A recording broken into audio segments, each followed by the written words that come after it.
Мордва халкының милли баш киеме. Сәлам, кадерле дустым. Бүген без Мордва халкы белән танышырбыз. Һәм аларның панго дип атала торган милли баш киеме рәсемен ясарбыз. Ак кәгазь битен, төсле карандашларыңны һәм фломастерларыңны әзерләп куй. Без хатын-кызлар баш киеме ясыйбыз. Шуңа күрә башта сылукайыбызның йөзен ясарга кирәк. Экранга карап, минем артымнан кабатла. Ә мин шул арада сиңа Мордва халкы турында сөйләрмен. Мордвалар фин-угыр телендә сөйләшүче халыклар исемлегенә керә. Аларны ике этнос, эрзялар һәм мукшаларга бүлеп карыйлар. Аларның яшәү урыны Татарстан янындагы Мордовия республикасы. Татарстанда да әлеге халык вәкилләре бик күп. Эрзя белән мукшалар киң күңелле, шау-шулы халык. Ә хәзер әйдәле башлыгыбызның контурын ясыйк. Эрзя белән мукшалар киемнәре бик үзенчәлекле һәм матур. Мордва хатын-кызлары баш киеме панго да үзгә формада. Аның тәрҗемәсе кызык. Ул гөмбә дигәнне аңлата.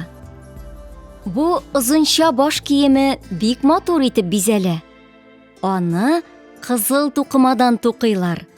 Аннары ялтыравык сәйлән һәм тимәләр, төрледән-төрле шигүләр белән бизиләр. Хатын-кыз баш киемнәренең төрләре бик күп булган. Идел буе халыкларында баш киеме милләтне, кешенең дәрәҗәсен, килеп чыгышында күрсәтеп торган. Баш киемнәре нәселдән нәселгә күчеп сакланган. Кияүдәге ханымнарның баш киемнәре әле кияүгә чыкмаган кызларныкыннан аерылып торган. Яшь кызлар чәчләрен озын толымнарга үреп, чулпылар такканнар. Ә кияүдәге ханымнар чәчләрен баш киеме астына яшерә торган булган. Ә хәзер пангоны милли орнаментлар белән бизәргә тәкъдим итәм. Мондый бизәкләр чигеп ясала торган булган. Ә чигү бик күп сабырлык һәм осталык таләп итә.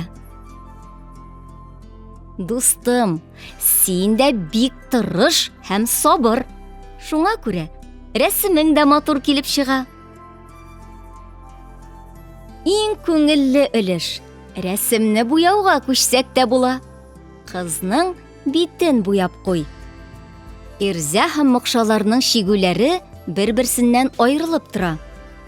Эрзялар бик калын һәм зур итеп, ә мукшалар нәфис һәм шелтәр сыман шигә. Әмма бизәкләре охшаш. Алар геометрик формада. Әйдә хәзер кызыл карандашны алыйк һәм баш киемендәге бизәкләрне буйыйк. Эрзя һәм мукша халыклары ачык төсләрне бик ярата.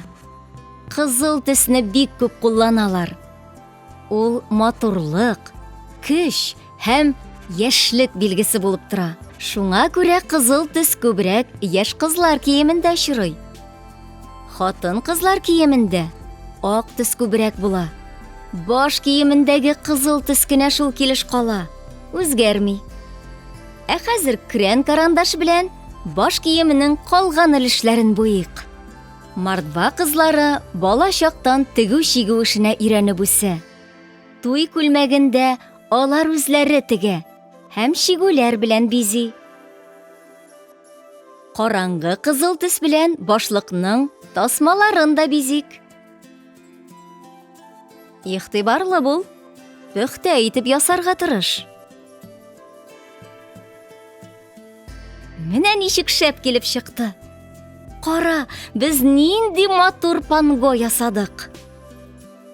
Бүгенге очрашуыбыз бик кызыклы булды. Киләсе очрашуларга хәтле. Сау бул.